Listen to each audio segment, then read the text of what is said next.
Welcome, viewers.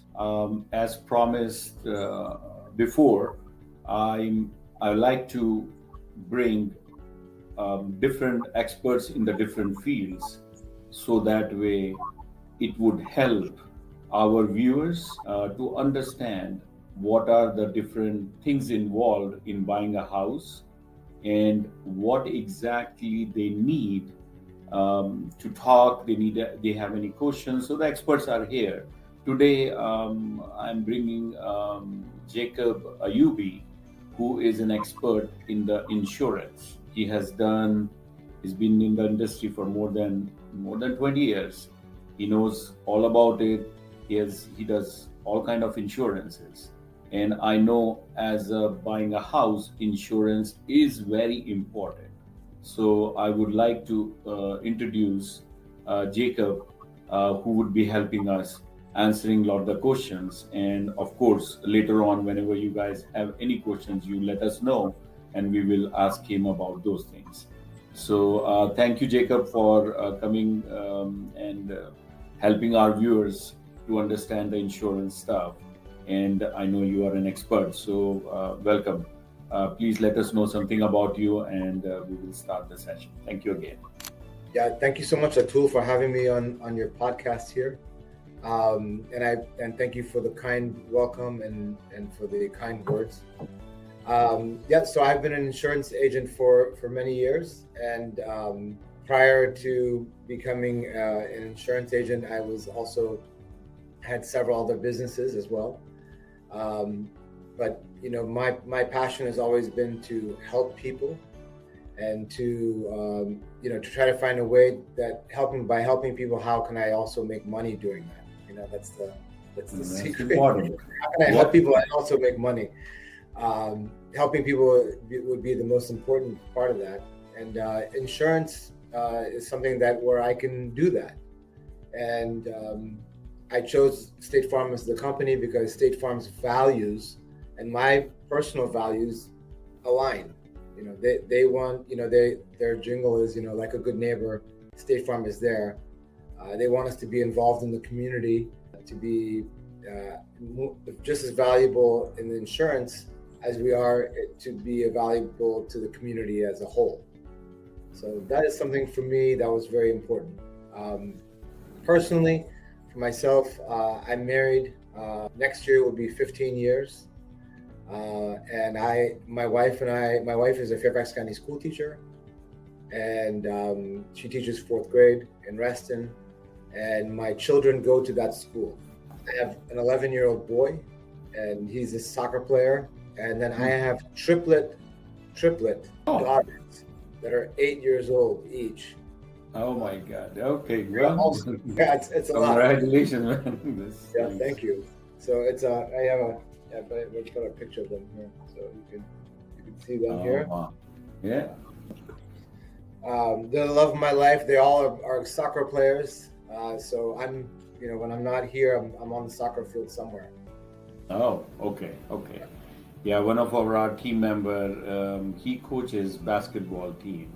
So that's nice. Yes, yeah. So getting into this insurance, first thing I have seen it, all my borrowers, they always ask why you are charging us a 12 months on the CD in advance, and again we need to pay every month the insurance company. Right. So I keep telling them the answer, but I guess now today we're gonna hear from the expert. Why is that? Yeah, so you guys on your end do such amazing work, but you have to bring all these different people together in order to create the mortgage for the customer, to be able to give them the dream of home ownership, right? And part of that involves having insurance as a part of that, to be escrowed into the mortgage. So, what we do on our end is we put together the homeowner's quote, and then we send this out to you and also to the customer. And when it's agreed upon, it is included as part of the home buying experience, right? And then what happens is the lender yourself will pay State Farm the 12-month premium for the policy. And then what happens is every single month the homeowner will pay 1/12, obviously, for 1 month of that, and it's escrowed into their mortgage. But why do you charge 12 months in advance? That's what everybody's concern is. It's interesting. If the homeowner decided that they didn't want to escrow it, for example, right? Through DMV Residential Financing, for example. Right. Mm-hmm. And they said, I want to just go ahead and pay this myself. They can choose to do that. And what I can do is I can put them on a monthly and just charge them monthly, not charge them the whole 12 months. See, because in our case, when we have to they want to waive the escrows, there are guidelines. Unless some of the investor might charge a little bit extra for that, or sometimes they may not allow it in some of the programs. And correct me if I'm wrong, what I usually tell my borrowers is as soon as you enter into the house, you need to be insured. And the why insurance company charges you in advance is because they have to make sure you are insured, and they want a 12 months, like you have to pay in advance. So whenever you want to change a policy or you want to sell the policy, that 12 months insurance will come back to them. So it is basically the insurance company policies, they want to get that money in advance, so that way our borrowers are protected as soon as they are in the house. Is that correct? Or yeah, that is correct. And so on the one hand, there's one thing where the lender, the bank, the mortgage company, what they want to do is they usually want to make sure that they have control of the situation. They don't want it to be in a situation where where the homeowner decides they don't want to pay for the homeowner's insurance. Right. Does that make sense?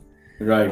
Because the bank wants to make sure that the home is insured in case something wrong happens. Exactly. We want to make sure our borrowers are protected in case anything happens. Correct. Exactly. So that's important to the lender and to the bank to make sure that the home is protected. So they take that 12 months of payment up front, get it out of the way, and now you don't have to worry about it as the lender as well. So right. Okay. Well, but it is the borrower's money, which anytime they want to change it or do anything, it's their money. It's like if I say it's the money coming from one pocket to another pocket, but whenever they need it, whenever they sell it, they're gonna get it back. Absolutely. And here's the thing. If someone decides they want to, go through the home buying experience with State Farm, right? They sign up with you and I. We help buy the home. If the next month they decide they want to go to somewhere else, State Farm will refund the money. Correct. Right. So they prorate it, and they refund whatever's the remaining money. So the homeowner has the option to go somewhere else. Correct. The most important thing is that the homeowner maintains some homeowner's policy at some insurance company. So when a borrower is looking for the home insurance, what are the things they need to make sure those are in the policy, so that way they are covered, because sometimes I have seen a lot of agents will give a lot of discount, or they will cut through because they want to get those policies. But when the time comes, they figure it out, man, this is not covered, this is not covered. What do you think about that? You're absolutely right. So we are, some people are transactional. What they want to do is they want to get through the process and get it out of the way.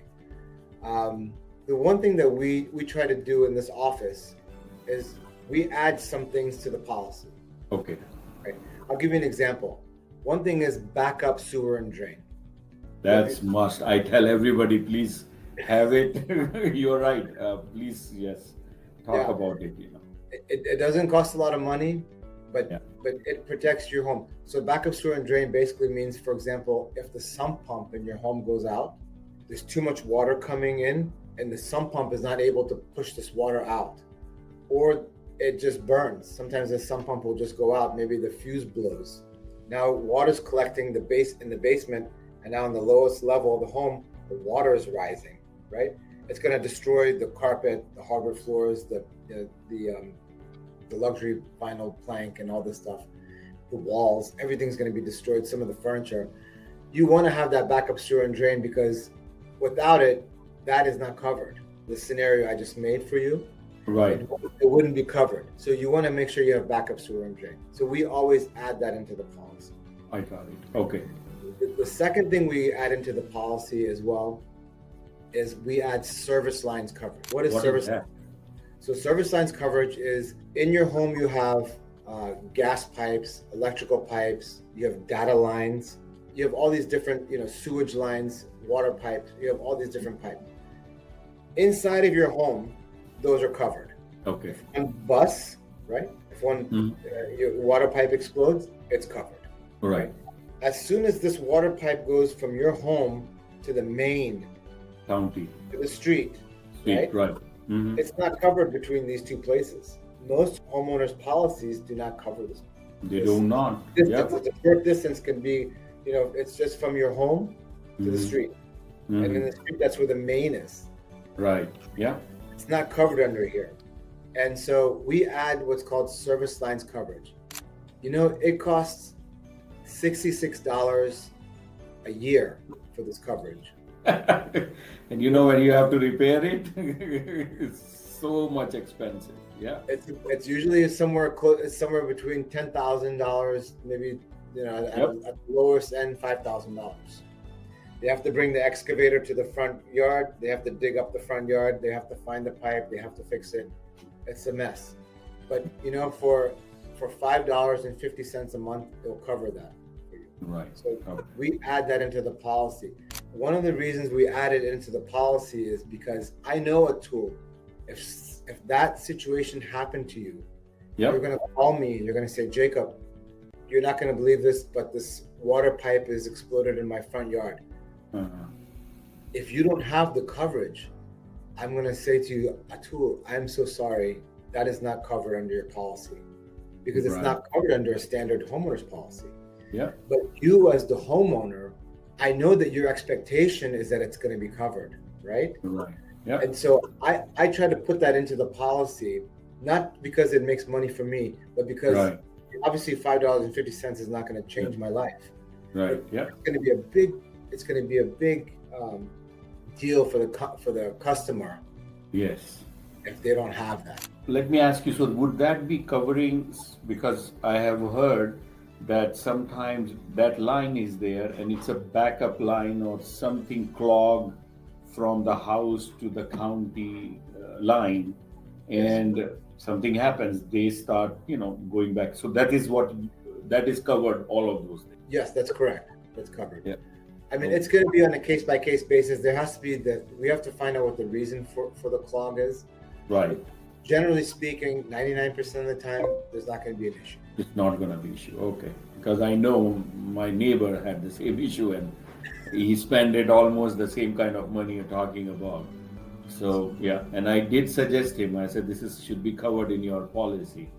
Yes. But, again, you're right. I had a lady that called me yesterday, and she told me that in her neighborhood, there was 4 of those happened, and one in her neighborhood in the past 6 months. And she said, I'm concerned. She's not even my customer. Right. She's a friend of mine that I know from high school. Oh my. So I said to her, call whoever is your insurance company, tell them to add service lines coverage. I said, if they can't add it on for you, you can come to State Farm, or what you can do also, you can call the utility company, right, and they offer it a la carte. Yeah. For example, the electrical, the gas, the sewage, they offer each one individually. Sometimes the cost of that gets a little bit expensive. It's more than $66 a year. Right. But it's either way, it's good to have that coverage. good to have that. Right. No, thank you so much. This is a big thing which I learned it later in the life as well, that this service line should be added into the policy as well. But no, this is a very good information. My third thing is people go for the low deductible. What Right. is your advice on that? I think the low deductible, it just depends on the individual person's financial situation. Some people have a higher threshold, people have a low threshold. For some people, a $1,000 deductible is going to be out of their budget even still. But some people, they have no problem paying $1,000 deductible, right? You're I right. have customers who have, for example, $10 million homes. I have one right now that I'm working on. He wants a $10,000 deductible. Mm. For him, that's okay. Right. He's comfortable paying $10,000. If something happens, Mm. he's okay with paying $10,000. It 10,000. just depends on the individual customer and what your needs are. If you're not comfortable paying, $2, $3, $4, $5,000 for deductible, you can get the higher deductible. If you can pay that, then you get the lower deductible. And the way that it works, the lower your deductible, the higher your monthly payment. And if, Right. and Right. if, You're right. Yes. yeah, and if you have a high deductible, your Lower. payment is lower, the monthly Right. payment is lower. Yeah. So it just depends on what the customer wants. We can always start with one deductible. If the customer later thinks, maybe losing sleep over or something, and Right. wants to change it, we can always make the adjustments for them. What I feel like is insurance, when it is a high ticket item, then you should use your insurance.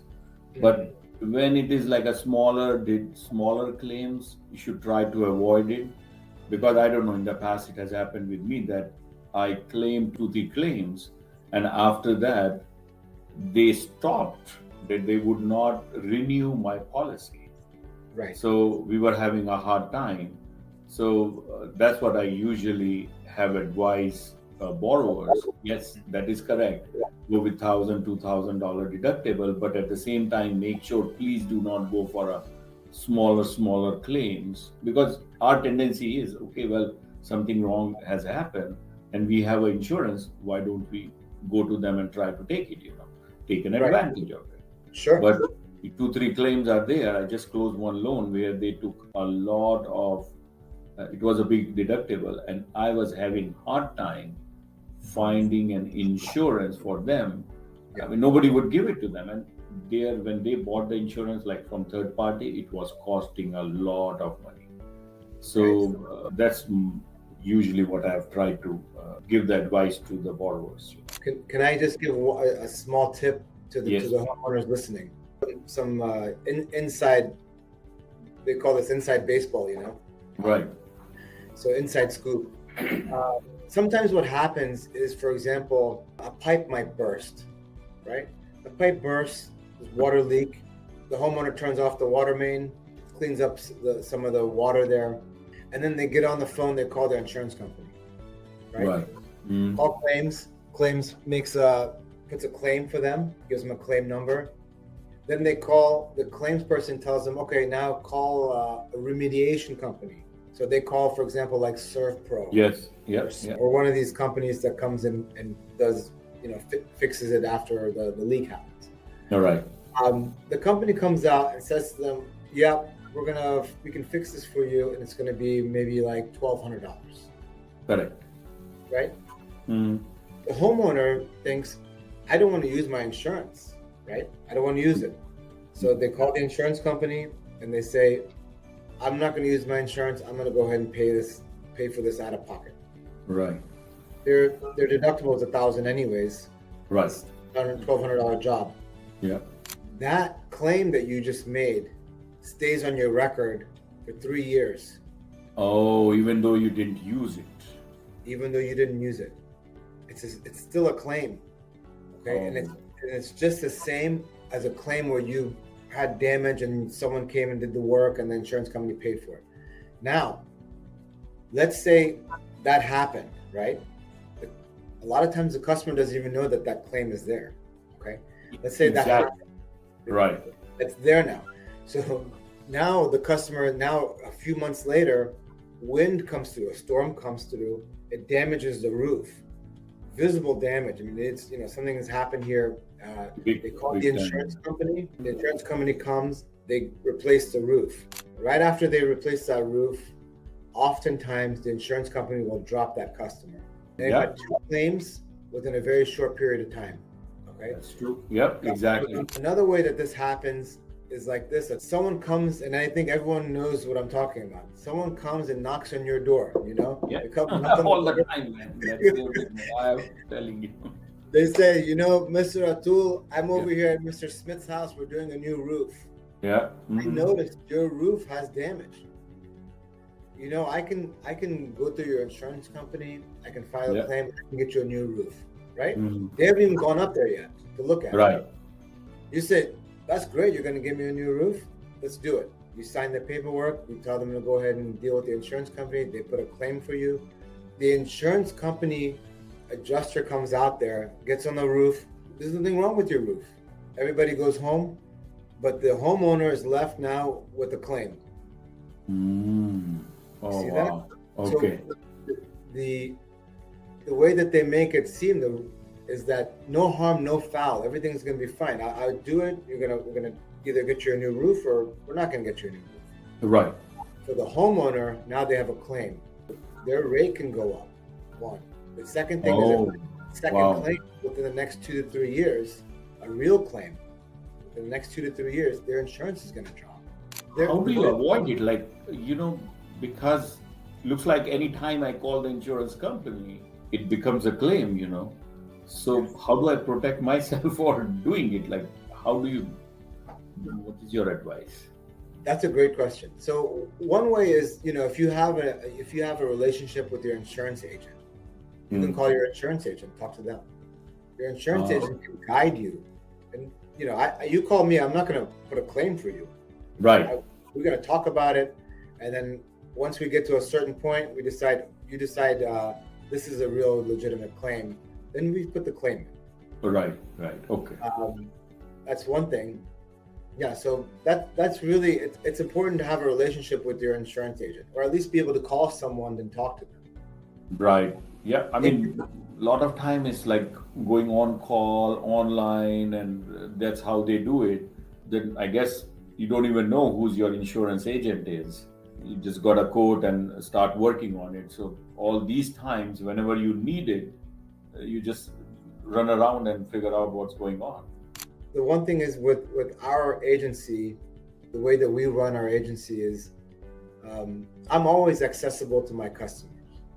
And after we get a client, like for example, when you bring clients to us and we help them out with their home, they're going to get a phone call from my office to do onboarding. The person is going to ask them questions and just make sure that they are happy, everything's going well, all the documents are in, everything is completed. And we just make sure that the customer is complete, and that they also know that if they need anything from us, they can call us. If they need anything from their agent, the agent is available to them either through Zoom, Skype, in person, on the phone. And when you need me, I'm there for you. Just one last question. So when they get the policy done, is that needs to be the person from the insurance company will come and check the house or something like that? They do the underwriting afterwards, or once the policy is done, then that's it? So generally speaking, in this area, it's very seldom where I would write a policy and the insurance, what they do is they'll come by and they'll drive by the house and just take a look. Okay, just outside. Generally speaking, in our area, the houses are well maintained, the roofs are well maintained, everything is in good order. In the past 5 years, let's just go back, I've only had one time where I've written a policy and the underwriting said, we can't write this house because of the roof. And this particular roof, it had trees growing on it, it had moss. So, you can't cover that roof because it's got moss growing on it. It's grass on the roof. So. Okay, that's right from there. It's a disaster. Yeah. Okay, I guess we will have to end up our session here. We will be talking more later on. We'll be doing more sessions and keep educating our borrowers regarding the insurance stuff, because this is an important time here where everybody needs to know what else can be done. We will be in touch again. And again, thank you so much, Jacob. Thank you so much for helping our borrowers.